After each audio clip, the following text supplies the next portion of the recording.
This is World Business Report from the BBC World Service. I'm Mike Johnson. Hello and welcome to the programme. In this edition, a revolution for healthcare in Africa or PR spin with no substance. Opinion is divided as the US drugs giant Pfizer offers its products to lower income countries on a not-for-profit basis. We'll have reaction. Also ahead, out with the old tycoon, in with the new. British ministers have cleared the sale of Chelsea Football Club to the owner of an American baseball team. But what will it mean for the fans? We're in India, with the farmers forced to harvest crops at night because of an unprecedented heat wave. And what I can see around me is a pretty unique sight. People working the fields with torches and LED lights to harvest onions. And we hear about the power of the advertising industry to influence how young girls see their role in the world. African leaders have welcomed news that the US drugs giant Pfizer is to offer its patent-protected vaccines and medicines, including for COVID, to lower-income countries on a not-for-profit basis. Ghana, Malawi, Rwanda, Senegal and Uganda are the first to sign up to what is being called an Accord for a Healthier World. The move follows criticism of Pfizer and other big pharma companies for making huge profits from COVID-19 medicines and for prioritising supplies to wealthier nations. Rwanda's President Paul Kagame said he hoped other drug firms would now follow suit. Pfizer's commitment sets a new standard in this regard, which we hope to see emulated by others, combined with additional investments in strengthening Africa's public health systems and pharmaceutical regulators. Accord is an important step towards sustainable health security for countries at every income level. The Accord also has funding from the Bill and Melinda Gates Foundation for research into vaccines to reduce infant mortality in lower-income countries. This was the reaction from the president of Malawi, Lazarus Chakwera. The beauty of this accord for countries like Malawi and Rwanda is that it is not a handout, but a real partnership that involves taking Pfizer's strength in manufacturing, Mr. Bill Gates' strength in philanthropy, and our strength in governance, and combining them in a spirit of shared sacrifice to put human progress ahead of business profits and political posturing. Pfizer says the agreement will eventually improve access to medicines for more than 1 billion people in 45 countries. Patrick van der Loo is the company's regional president for Africa and the Middle East. Right now, with this accord, we cover 1.2 billion people. And I think what we learned during the pandemic, where we brought to market in record time our vaccine and the antiviral, is that you can make the product available, and you can even make the product available for free in the case of the vaccine very often at a donation level. It doesn't mean that the product then still gets to the people in country. And I think from that perspective, the pandemic has been a very good lesson for us, so that when we set this up, the goal really is that we align partners across the healthcare sectors that can work with us to address all barriers to access. What we did is, prior to our formal launch, we wanted to get some experience to also understand what some of the barriers were to get to an agreement with these countries. Rwanda, Senegal, Malawi, Ghana, and Uganda, they stepped forward to work with us in this earlier stage so that we can take the lessons of what we're learning there and now roll them out to all these other countries. And we're literally talking only weeks that we started earlier with these countries, so that as we move forward, and we already have a supply agreement in place, for example, with Rwanda, we can use those lessons learned with all these other countries and now start rolling out to all 45 countries, all the low-income countries and low-middle-income countries that are covered by the Accord. Patrick van der Loo from Pfizer. Not everyone, though, is convinced this represents a giant leap forward for healthcare in Africa, especially. Tian Johnson is co-chair of the Johannesburg-based African Vaccine Delivery Alliance, and that campaigns for better vaccine distribution. I think it's tokenistic and I think it's superficial. It is Pfizer who has stood in the way of sharing IP and tech and know-how with African countries. So what we're saying is that this is very, very convenient. The fact that this announcement was made at Davos and not the World Health Assembly, it's a platform where we discuss global health justice and move towards that. So the fact that you have Pfizer making an announcement at Davos amongst the many, many billionaires, including billionaires that have become billionaires as a result of profiteering and not the World Health Assembly, tells us this is Pfizer PR. The fact that this announcement excludes a significant amount of lower to middle income countries. So if Pfizer really wants us to believe this latest PR spin, what we need to see commitments around transparency on costing. What does non-profit mean in the context of that announcement? Who can and who cannot access these treatments and vaccines? What is particularly outrageous in this instance is that it comes with the complicity of those that we call leaders on this continent of Africa. You're obviously not a fan. Let me just pick you up on a couple of things there. First of all, the costing. Pfizer has said it will charge only manufacturing and minimum distribution costs. What's wrong with that? Well, we want to know what that is. They've said the same with COVID vaccines. We've never ever had transparency on the numbers. So you can't claim to be pushing towards a healthy world whilst you're covered in secrecy. So again, it comes back to an exercise in trust. But this move has been warmly welcomed by African leaders, by the president of Rwanda, the president of Malawi. They're all saying this is a good step forward and other drugs companies should be joining Pfizer in what it's done. And what we're saying is that we're seeing this narrative coming out of the global north, that we should move on from COVID and we should focus on strengthening health systems. And it's on that basis that the African leaders have lined up, cap in hand, for more charity from Pfizer. And what we're saying is that I'm speaking to you right now from a country that's in the middle of the fifth wave. It's a fifth wave of sickness, of illness, and of destruction of livelihoods. So we're not moving out of COVID. And a large part of the reason why we're not moving out of COVID is because of the complicity of pharmaceutical companies like Pfizer from the outset of the pandemic, supplying hoarder countries with vaccines while we waited for vaccines that we paid for. But if you strip this back to its basics, Pfizer is saying this will improve access to medicines for 1.2 billion people living in more than 40 of the least wealthy countries around the world. Now, what is not to like about that? What's not to like about that is share the tech, share the know-how, and let us get on with it. Why are we going to remain beholden to a pharmaceutical company for the health of Africans? So are you saying that Pfizer, for example, should be saying, OK, here's the recipe for our drugs, you go and make it in these local countries? You're saying they should be handing it over completely, yeah? They should follow the call of 100 countries across this planet who have all said that. Share the tech and the know-how for vaccines and treatments that are going to save our lives now. Let us get on with manufacturing it. We've proven again and again and again that we have the capacity to manufacture, while the rest of the world is on their third and fourth booster shots, vaccinating their zoo animals. Africans are still here saying, give us vaccines, vaccinate us. So that is what is wrong with that approach. It's charity. It's not justice. At the core, that is the problem. We want justice, and that means independence to manufacture life-saving treatments on the continent and not be beholden to pharma. I was speaking there to Tian Johnson of the African Vaccine Delivery Alliance in Johannesburg. Blue is the colour, football is the game. We're all together, and winning is our aim. Well, blue is the colour of the shirts of one of England's top football clubs, Chelsea. That's their anthem there. And green is the colour of the light the UK government has now given to the sale of the club to a US billionaire. Chelsea's former owner, the Russian oligarch Roman Abramovich, was forced to sell Chelsea in the wake of the invasion of Ukraine.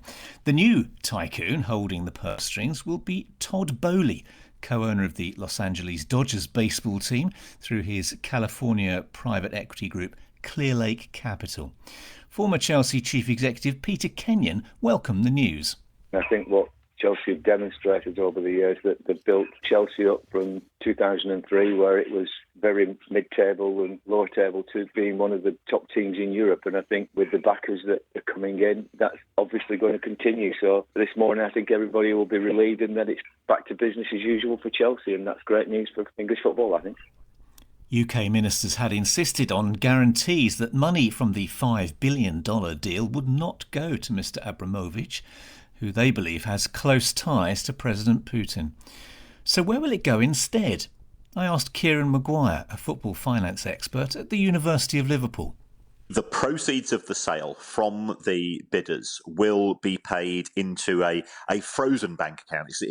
We refer to it as an escrow account. And then there has been discussions between Mr Abramovich and the UK government to ensure that that goes to appropriate charitable causes. I think it will be mainly focused in relation to what has happened in Ukraine and to provide support for people there. There has been ongoing discussions. Lawyers have been involved to try to ring-fence the money to ensure, first of all, that Mr Abramovich does not benefit financially from what has happened, and secondly, that the money does go to Ukraine. So it's out with the old tycoon and in with the new. Let's talk about Todd Boehly, co-owner of the LA Dodgers, but the group which will actually own Chelsea is his private equity business called Clearlake Capital. So where is the money coming from exactly? Clearlake Capital has huge assets under its control. Whilst $5 billion is clearly a lot of money, it's small fry. Clearlake are effectively a private equity company. They normally invest in the entertainment, in the upcoming tech sector. So Chelsea isn't a natural fit in terms of their other investments, but many American investors do see sport as an extension of the entertainment industry, and they also believe that sport in Europe, especially football, is hugely undervalued by the markets. Yeah, so what does all of that mean for Chelsea fans? What can they expect now then with Todd Boehly and his private equity firm running the ship? Chelsea Football Club under Roman Abramovich was effectively run as a glorified hobby. The club lost around about $1.2 million a week in the 19 years in which Mr Abramovich owned the club. I would expect to see that addressed, because private equity is all about generating a financial return rather than perhaps an emotional return or an on-field success return. What we are likely to see, especially if we take a look at Todd Boehly's other investments in American franchise sports, is an adoption of the so-called Moneyball approach, where the club will use data analytics, it will use more sports science orientated approach to identify and analyse players that will be A, compatible with each other, but B, are perhaps going under the radar. Under Roman Abramovich, Chelsea had a rotating door approach when it came to their coaches, and that cost him over $100 million in compensation when they were sacked. I suspect that Todd Boehly has seen the most successful teams in the Premier League, Manchester City and Liverpool, and what we see there is stability, with both Jurgen Klopp and Pep Guardiola now being at their respective clubs for around about 6 years. And it is remarkable how many of the top English soccer teams are in American hands now. I think about half a dozen of the top 10 or so. What do you put that down to? If we compare the price paid for Chelsea to that of an NFL or NBA team, Chelsea look very, very cheap. The American owners are also conscious that the Premier League is the most popular global sport from a broadcasting point of view. And many of them are convinced that if we combine Web 3.0 and the use of the metaverse to clubs which have got global fan bases such as Chelsea, there's a lot of money to be made. Kieran Maguire from the University of Liverpool. Time now for our daily kickabout in the financial markets, where investors have been reacting to news that the mining company Glencore is paying $1.5 billion to settle accusations of bribery and market manipulation. Over now to Russ Mould at the investment company AJ Bell. Hello there, Russ. Hello, Mike. OK, new listeners start here. Give us the background to these accusations. So Glencore has been investigated by the authorities in America, the UK and Brazil for paying bribes for access to oil in 5 African countries. This dates to events over a decade ago. The investigations began 4 years ago, and Glencore has now pled guilty and has agreed to pay $1.5 billion across those 3 countries. Intriguingly, the share price is sort of shrugging it off. It's barely changed because these allegations have been around for a long time, because the investigation began a long time ago, and because the company says we have a new management team in place, we are looking to become much less buccaneering than perhaps the origins of the company would have you think, given it started there with Mark Rich, and therefore that the investors think, well, we have a new broom in charge and the company's learning from its past mistakes. OK, meanwhile, it's the Amazon annual shareholders meeting later on Wednesday. Any fireworks expected? There should be. It's coming at a difficult time for the company. Its share price is slumping, its growth is slowing, its profit margins are under pressure, and shareholders are demanding that it improves its environmental, social and governance policies, with 14 resolutions at the annual shareholders meeting. The company saying to other shareholders, don't vote for those. We're already dealing with these issues. Don't worry, leave it with us. But some shareholder pressure groups are recommending some positive votes, and if they go through, they could indeed change the way the company behaves itself, but also make it harder for it to increase its profits. Russ, thanks very much indeed. You. As ever, Russ Mould there from AJ Bell. This is World Business Report from the BBC World Service. Well, we were talking on yesterday's programme about fears of a global food crisis, mainly because of supply problems because of the war in Ukraine. Also fueling those fears is an unprecedented heat wave in India, the world's second largest wheat producer. The government there has banned wheat exports because the heat has destroyed crops. Sugar exports have been limited too. In some parts of the country, the extreme weather has meant farmers are forced to harvest their crops at night. As Nikhil Inamdar reports from an onion field in the western district of Aurangabad. It's a moonless, starless night, and not a soul in sight on the narrow country roads that surround this onion field. And then they arrive, in a military march, flashlights in hand, and some trepidation about the snakes, scorpions and foxes lurking around the farms. Well, it's fairly windy here right now, so I don't know if you can hear it, but what I can hear is a faint chorus of the nocturnal insects.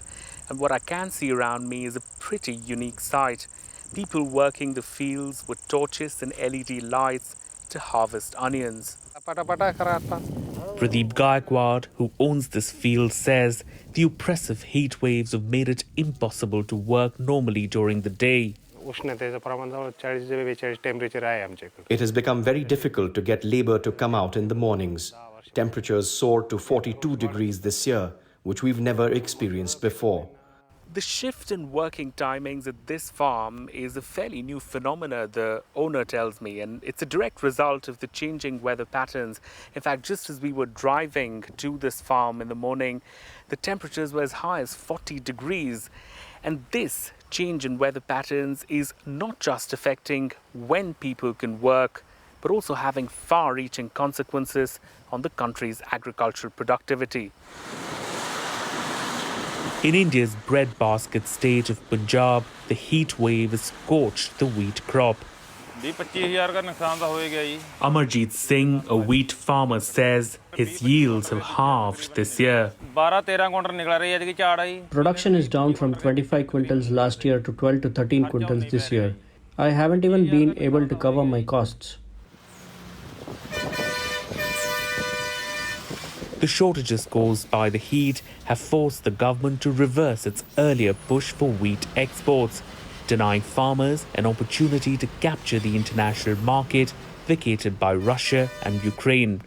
It is a big cause of concern right now. Rajni Sinha, economist with the CareEdge Group, says the heat has also added to India's inflationary woes.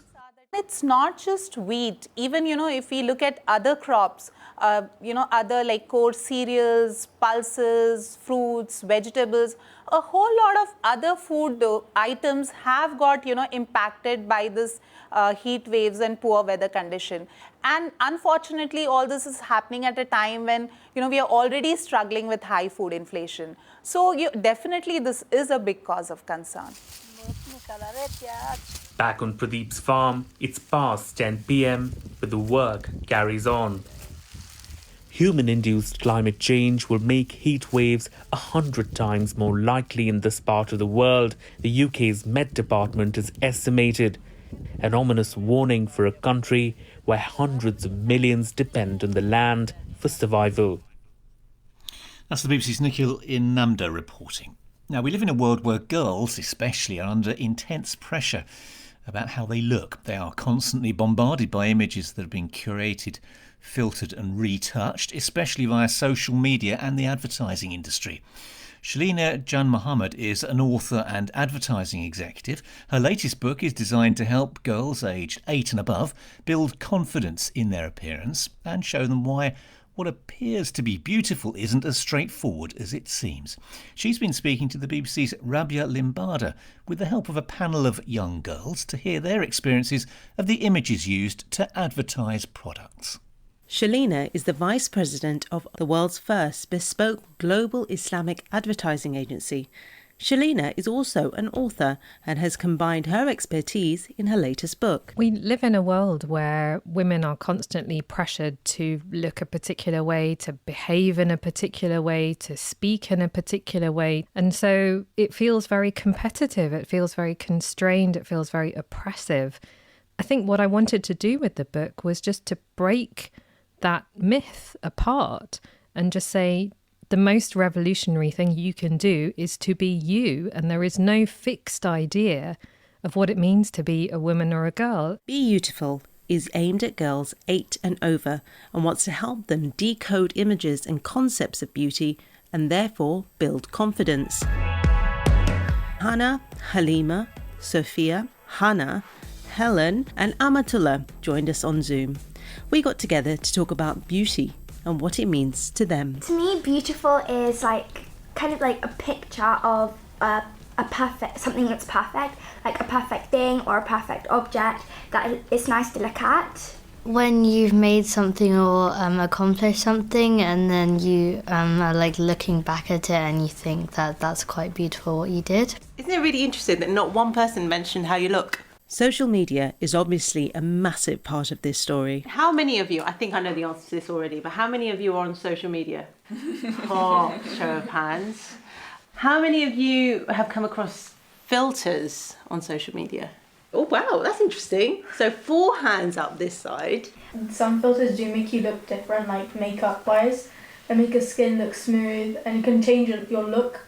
Zenith Business Intelligence say the spending on beauty advertising will be more than $7 billion this year, and that's growing. That kind of money buys power, influence, and for Shalina, a sense of responsibility. I came into the advertising industry as an outsider, as somebody who was really interested in the power of advertising. As somebody who was a Muslim woman, I saw that this was a place that we could radically transform the way that we talk about women and Muslims and other underrepresented groups. And as I worked with colleagues in the industry, I started to realize the underappreciated power of creativity and the images and the planning that goes into any kind of advertising and branding campaign. And so my thought was, how do we change this? Why are the images we have of women produced in this way? And a lot of it was simply that there aren't women in the room. There aren't women talking about women's real lives and what's happening in them. That's why we started to see changes in the way that we have beauty depicted, the way motherhood is talked about, the kind of sexist stereotypes that were so prevalent are thankfully now starting to be erased. And I wanted to take all of that learning to girls. They are our future consumers, and they also have the right to be media literate and particularly to be able to understand how to decode adverts. If we have really literate, well-versed, insightful, sophisticated consumers, that's great for advertising and that's great for businesses and brands. And they can decide for themselves what they want to be and what their place is in society. Gen Z, those born between 1997 and 2012, are often said to be the most media-savvy demographic ever. Trust is important to them, meaning they want to know what brands stand for. A recent survey of American teens found they care enough to spend more money on cosmetics that are made with clean, ethically sourced ingredients. Has the advertising industry kept pace with these ideals? Essentially, what that means today is representing your audience, understanding what's important to them, and being able to speak in an honest, true and meaningful voice to them. And that's a really fantastic thing that the advertising industry is driving. So moving away, for example, from guilt towards supporting people's lifestyles. So we have seen a shift in advertising, and there's still a long way to go for sure, but also in the inclusivity that we see of women and, you know, people from different ethnicities, different races, different skin tones. And it's normally in adverts it's a white person, and it's not fair. It's really not fair that it can't be a black person. And how does that make you feel? It feels me like really annoyed. I think that there are two main problems with the images of beauty in advertising. One is that they're not realistic, and the other is that they're not racially or culturally diverse. There's a lot of work to do, but already we can see the joy that consumers have when they see themselves represented in advertising and communications. And what that now needs to do is to be built into the upfront planning process in advertising, so that when people are sitting around to work out what is a product, where will it be available, what's the brand strategy, what's the overall concept for that brand and that proposition, those different ideas of womanhood are built in right from the front, rather than waiting till the end when you've got a poster or an advert that's going out and just putting some different women in front of the camera, which is important but won't solve the long-term challenges. Shalina Jan Mohammed ending that report by Rabia Limbard. That's all from me for now. Until next time, goodbye.